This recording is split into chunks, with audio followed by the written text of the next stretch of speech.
लेकिन मैंने आप लोगों के साथ शेयर इसलिए किया है कि हो सकता है कोई मेरे तरह जिसकी ये फ़र्स्ट अटैम्प्ट ना हो, ये उसके लिए भी फ़ायदेमंद हो जाए। किसी को सिर्फ पाथ चाहिए होता है अपनी जर्नी को कंटिन्यू करने के लिए, और किसी को पूरा रोड मैप चाहिए होता है। लेकिन यहाँ पर मैं आपके साथ रोड मैप तो शेयर नहीं कर रही, लेकिन एक पाथ दे रही हूँ जिसे आप अपने हिसाब से मोल्ड कर सकते हो, क्योंकि सबकी रिक्वायरमेंट्स चेंज होती हैं। अब चूँकि ये मेरी फ़र्स्ट अटैम्प्ट नहीं है तो मैंने उस हिसाब से इसे बनाया है। अब हो सकता है कोई मतलब कि बिल्कुल बिगनर हो जिसने ज़ीरो लेवल से स्टार्ट करना हो, तो वो इसमें मॉडिफिकेशंस कर सकता है। मैंने इतनी इसमें रखी है गुंजाइश। अच्छा, ये 6 मंथ्स हैं जो तो बहुत ज़्यादा सीरियस हैं CSS 2027 के लिए। तो वो ये समझ लें कि 2 मंथ जो हैं आपके, वो रिटन प्रैक्टिस के लिए अपने आप पर फ़र्ज़ कर लें। अब ये मैं फ़र्ज़ क्यों कह रही हूँ, क्योंकि इसमें आपने ऐसे प्रैक्टिस करनी है कि आपने दुनिया जहान को भूल जाना है। आपने यही समझना है कि ये 2 मंथ मेरे जो है ना, ये मुसलसल पेपर चलेंगे, एनुअल पेपर्स चलेंगे, जो मेरे CSS के पेपर है ना फाइनल, वो चलेंगे। क्योंकि इन 2 मंथ को अगर आप नहीं अपने ऊपर लाजिम कर रहे तो आप CSS के लिए बिल्कुल सीरियस नहीं हैं 2027 के लिए। अच्छा, उससे पहले 4 मंथ होते हैं हमारे पास। उन 4 मंथ में हमने 2 काम करने हैं। जो तो बिगनर्स हैं उनके लिए, और जो बिगनर्स नहीं हैं उनके लिए भी मैं बता देती हूँ। जो बिगनर्स हैं उन्होंने सबसे पहले तो FPSC से जो है ना सिलेबस डाउनलोड करना है। सिलेबस डाउनलोड करने के बाद आपने आउटलाइन वाइज चलना है। ये किसी के पीछे ना लगें कि जो इंपॉर्टेंट एरियाज़ हैं वो कवर कर लें और जो इंपॉर्टेंट एरियाज़ नहीं हैं उनको छोड़ दें। और इसी के साथ साथ जो है ना, आपने जैसे जैसे आउटलाइंस कवर करते जाना है वैसे वैसे आपने सारे सब्जेक्ट्स की जो है ना, वो आपने नोट्स मेकिंग करनी है। नोट्स लॉन्ग बनाएं, उसके बाद मीडियम बनाएं, उसके बाद शॉर्ट बनाएं। ये बेस्ट स्ट्रैटेजी है। आपके 4 मंथ में नोट्स प्रिपेयर हो जाएंगे, बिल्कुल रेडी हो जाएंगे। कैसे करना है और क्या ये काफ़ी होगा? हाँ, काफ़ी होगा। कैसे करना है ये मैं आप लोगों को बाद में बताऊंगी, ठीक है। अब ये 4 महीनों को मैं किस तरह से डिवाइड कर रही हूँ, आप ये देखें। अब देखें, जो मेरे 6 मंथ स्टडी प्लान रहेगा, मैं अपनी बात कर रही हूँ, आप इसे अपने तरीके से जो है ना वो मॉडिफाई कर सकते हैं।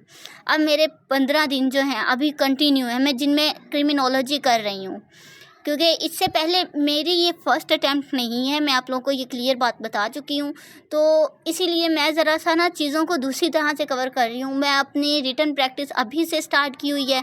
हाँ, कुछ सब्जेक्ट्स हैं जिनके मैंने पहले से नोट्स नहीं बनाए हुए थे, इतनी मेरे पास गाइडलाइंस नहीं थी। अभी मेरे पास गाइडलाइंस हैं तो इसीलिए मैं नोट्स बना रही हूँ। क्रिमिनोलॉजी करूँगी पहले 15 दिनों में और साथ में इंग्लिश ग्रामर। अच्छा, अगले मेरे 15 दिन जो हैं उनको, इन 15 दिनों में मैं पहले 15 दिनों में मैंने नोट्स मेकिंग करनी है। इंग्लिश ग्रामर करी हूँ, उनके भी अलग अलग पार्ट्स करूँगी, ठीक है। उसके नोट्स बनाऊँगी। क्रिमिनोलॉजी करूँगी तो उसके नोट्स बनाऊँगी। फिर उसके बाद अगले 15 दिन जो मैं दे रही हूँ वो पब्लिक एडमिनिस्ट्रेशन को दे रही हूँ। आप अपने, मैं ऑप्शनल्स को के साथ साथ ही आप देखना, मैं अपने जो है ना कंपल्सरीज़ को रख रही हूँ। अब मेरे जो मतलब कि वीक एरियाज़ हैं वो मेरी इंग्लिश है। इंग्लिश वीक एरियाज़ इसलिए हैं क्योंकि मेरी पिछली अटैम्प्ट्स में ये हुआ है कि मेरे 39 मार्क्स इससे ऊपर नहीं जा रहे हैं। इंग्लिश प्रेसिडेंट कंपोजिशन के पेपर की बात कर रही हूँ, ऐसे में भी आलमोस्ट सेम ही थे, 31 मार्क्स थे। तो वो मेरे लिए काफ़ी डिसहार्ट मतलब कि होता है, बंदा नहीं वो बता सकता अपनी उन फीलिंग्स को। अच्छा, आगे मैं कर रही हूँ पब्लिक एडमिनिस्ट्रेशन के साथ ऐसे आउटलाइंस। और फिर उसके बाद मैं पंजाबी को 20 दिन क्यों दे रही हूँ, क्योंकि मैं पंजाबी को 20 दिन नहीं दे रही। पंजाबी मेरी वेल प्रिपेयर्ड है, मेरे पास उसके पूरे नोट्स बने हुए हैं। मैं उसको सिर्फ 1 हफ्ता दूंगी, बाकी के जो 15 दिन है वो मैं करंट अफेयर्स कवर करूँगी। करंट अफेयर्स वैसे तो साथ साथ ही चल रहे हैं, लेकिन जो इन 15 दिनों में है मैं उनको पॉलिश करूँगी। जो नई चीज़ें ऐड करने वाली हैं वो करूँगी। अपनी फैक्ट्स एंड फिगर्स की जो है नोटबुक, उसको ज़्यादा पॉलिश करूँगी। इसके साथ भी मैं पैराग्राफ राइटिंग कंटिन्यू करूँगी, क्योंकि देखिए, आप इंग्लिश को जितना हो सके उतना टाइम दें। किसी की बातों में ना आए कि सिंपल इंग्लिश काफ़ी होती है, आपको किसी फैंसी या जो है बहुत ज़्यादा इम्प्रूव्ड इंग्लिश की ज़रूरत नहीं होती। मैं आपको सीधी बात बताती हूँ, आपको इंग्लिश बहुत अच्छी आनी चाहिए, CSS लेवल की इंग्लिश होनी चाहिए। इसीलिए उसको आपने टाइम टू टाइम पॉलिश करते रहना है। प्रैक्टिस करें, ग्रामर की प्रैक्टिस करें, ऐसे आउटलाइन के स्ट्रक्चर की प्रैक्टिस करें, आप पैराग्राफ राइटिंग करें, जिस तरह से भी कर सकते हैं आप करें उसको। अच्छा, अगले 20 दिन मैं जो दे रही हूँ वो जेंडर स्टडीज़ को दे रही हूँ। जेंडर स्टडीज़ को इसलिए दे रही हूँ, पूरे 20 दिन नहीं दे रही, सिर्फ 3 या 4 दिन दूँगी, क्योंकि जेंडर स्टडीज़ में पहले अपनी एक बुक ख़त्म कर चुकी हूँ। जेंडर स्टडीज़ के बाद में जो है जनरल साइंस एंड एबिलिटी, बहुत ज़्यादा इंपॉर्टेंट बुक है क्योंकि मेरा साइंस से बैकग्राउंड है, तो साइंस का तो मुझे पोर्शन आता है, जनरल साइंस आती है, लेकिन जो जनरल एबिलिटी है वो मेरी बहुत ज़्यादा वीक है। मेरा मैथ का बैकग्राउंड नहीं है तो मुझे काफ़ी टाइम लगता है, तो इसीलिए जो 15 दिन है इसमें मैं साइंस एंड एबिलिटी को जो है ना वो टाइम दूंगी। इसके नोट्स मेरे पास हैं, एबिलिटी के बनाने वाले हैं, वो मैं अपने बना लूँगी। उसके बाद अगले 20 दिन दे रही हूँ पॉलिटिकल साइंस को। देखो पॉलिटिकल साइंस एक बहुत ज़्यादा लेंथी सब्जेक्ट है, आपको इसके 2 पार्ट्स करने पड़ते हैं, पेपर 1 भी और पेपर 2 भी। और फिर इसका ये ज़्यादा होता है कि आपने पहले वाले को दूसरे वाले के साथ लिंक भी करना होता है, तो उसी लिए जो है ना मैं पूरे 20 दिन जो दे रही हूँ वो पॉलिटिकल साइंस को दे रही हूँ, और साथ में उसके मैं पहले जो ग्रामर कर चुकी हूँ या जो नई ग्रामर का पोर्शन होगा मैं उसको रिवाइज़ कर लूँगी। अब मैं 10 दिन दे रही हूँ। सोचो हो गया 10 दिन, इतने थोड़े दिन किसको, कौन से सब्जेक्ट्स को? ये मैं दूंगी पाकिस्तान अफेयर्स को, और साथ में करंट अफेयर्स की रिवीजन कर लूँगी, क्योंकि पाकिस्तान अफेयर्स का भी इतना ऐसे ही है जैसे मेरा मैक्सिमम पोर्शन कवर है, और इसके नोट्स भी मेरे पास बने पड़े हैं। तो मैंने आपको बताया ना कि मैं ये चीज़ें इसीलिए कर रही हूँ क्योंकि मेरे ये फ़र्स्ट अटैम्प्ट नहीं है, तो मेरे लिए अब इन चीज़ों को रेडी करना बहुत ज़्यादा इजी है। अच्छा, मैं 20 दिन यहाँ पर पूरे दूंगी इस्लामियात को।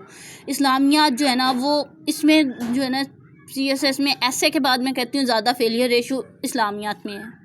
अगर आप इस्लामियात को अच्छे से कवर नहीं करते, उसमें मतलब कि उसके हर क्वेश्चन को अच्छे से एक्सप्लेन नहीं ना कर पाते, तो आप समझ लो आपकी बिल्कुल तैयारी नहीं है इस्लामियात की। हम लोग पढ़ते हैं बेसिक लेवल की इस्लामियात, लेकिन हम लोगों को चाहिए कौन से लेवल की होती है? एडवांस लेवल की। अब उस एडवांस लेवल पर जाने के लिए कम से कम 20 दिन तो हों। ये मैं जानती हूँ, मैं पहले पढ़ चुकी हूँ, लेकिन फिर भी मैं आपको बताऊँ तो मेरी एक अटैम्प्ट में मेरी इस्लामियात फेल्ड है। ठीक है, मुझे पता है, मैं एज अ मुस्लिम जो है ये बता रही हूँ, मुझे शर्मिंदगी होनी चाहिए, लेकिन ये मुझे नहीं पता वो डिमांड क्या करते हैं, लेकिन जितनी मेरे पास उस वक्त नॉलेज थी मैंने अपनी पूरा पुट इन किया 100%। ठीक है, 100% दिया मैंने अपना, कोई मतलब कसर नहीं छोड़ी थी, एक क्वेश्चन की भी मैंने कोई क्वेश्चन नहीं छोड़ा था, पूरा अपना पेपर अटैम्प्ट किया था। लेकिन फिर भी मैं शायद उस लेवल पर नहीं लिख सकी, मेरे पास उतनी जो है उतने रेफरेंसेस नहीं थे, कोटेशंस आयात वगैरह नहीं आती थी तब मुझे, किसी को भी नहीं आती होती स्टार्ट में, क्योंकि हमारा एकेडमिक बैकग्राउंड बताता है कैसा है हमारा। अच्छा, 2 मंथ अगले मैं दूंगी रिटन प्रैक्टिस को, मॉक्स अटैम्प्ट करूँगी, और इन्हीं 2 मंथ्स में जो है मैं फ़ाइनल रिवीजन दूँगी। अब ये आप लोगों पर है कि आप लोग इसको किस तरह से मॉडिफाई करते हो, किस तरह से लेकर चलना चाहते हो। क्योंकि मैं आपको बताऊं, अगर आप सिर्फ सिंपल पाथ फॉलो करना चाहते हैं तो इन्हीं में, अगर आपकी कोई बुक ज़्यादा वीक है उसको थोड़ा ज़्यादा दिन दे लें, जो आपकी अच्छे से रेडी है उसको 5-7 दिन में वाइंड अप करें, जिनके ये फर्स्ट अटैम्प्ट नहीं है। ठीक है, अब मैं ये आप लोगों को 6 मंथ का स्टडी प्लान पूरा अपना बता चुकी हूँ। 6 मंथ्स को यूटिलाइज़ कैसे करना है, किस तरह से मैं अब अपने आवर्स को कैसे डिवाइड करूँगी, ये तो मैं बाद में डिसाइड करूँगी ना, मतलब कि मेरा डिसाइडेड है, आप लोगों के साथ बाद में शेयर करूँगी। ठीक है, लेकिन अभी के लिए ये आप लोगों के लिए काफ़ी है कि आप इन जो 6 मंथ्स है ना उनको अपने हिसाब से मॉडिफाई करना चाहें तो कर लें, नहीं तो ये बेस्ट प्लान है। किस बुक पर कितनी एनर्जी लगती है अब मैं ये चीज़ जानती हूँ, तो मैंने उसी हिसाब से जो है ना अपना टाइम एलोकेट किया है सबको। हर बुक में मैंने उतना ही टाइम दिया है। जिनकी ये सेकंड अटैम्प्ट है उनके लिए भी मैं एक वीडियो बनाऊँगी, ठीक है, ताकि वो मेरी तरह जो है वो इधर उधर धक्के खाने की बजाय एक ही वीडियो पर आकर जो है वो चीज़ें कवर कर लें अपनी, किस तरह से रिवीजन होनी चाहिए, किस तरह से चीज़ें कवर करनी चाहिए, उस हिसाब से मैं आपको बता रही हूँ। ठीक है, अल्लाह हाफिज़। और मेरे चैनल को लाइक भी किया करें, सब्सक्राइब भी किया करें, और कम से कम वीडियो को शेयर कर दिया करें, ये आप लोगों का बहुत एहसान होगा। जज़ाकल्लाहु खैरुर राज़िकीन। अल्लाह हाफिज़।